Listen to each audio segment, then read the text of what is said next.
अस्सलाम वालेकुम। किस्मत को, तकदीर को हम बदल सकते हैं।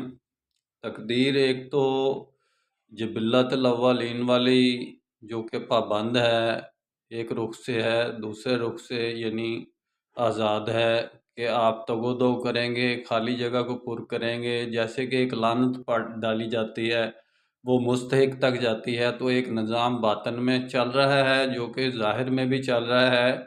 तो उसमें कुछ गैप आते हैं, उनको पूरा करने के लिए दूसरी चीज़ें आ जाती हैं, दूसरे इंसान आ जाते हैं। जैसे अल्लाह ताला कहता है अगर तुम ये काम नहीं करोगे तो मैं किसी दूसरे लोगों को के ज़रिए ये काम करवा दूंगा। वो अपनी कायनात का निज़ाम चला रहा है।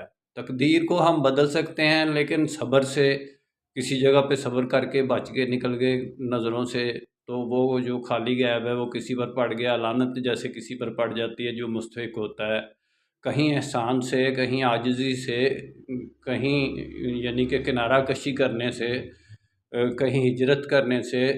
तो ये अल्लाह ताला ने इंसान के लिए एक आज़ाद दिए राय और आज़ाद एक रास्ता दिया है, जिसके ज़रिए हम तकदीर को अपनी को बदल भी सकते हैं। ये नहीं कि तकदीर को बदल नहीं सकते, हमें अल्लाह ताला ने ज़ुल्म किया है, हमें पाबंद कर दिया है।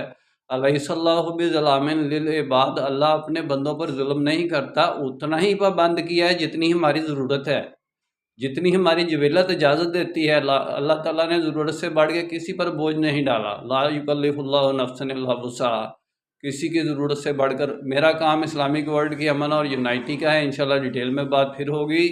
निस्बत वहदत खिदमत खैर के साथ। अल्लाह हाफिज़।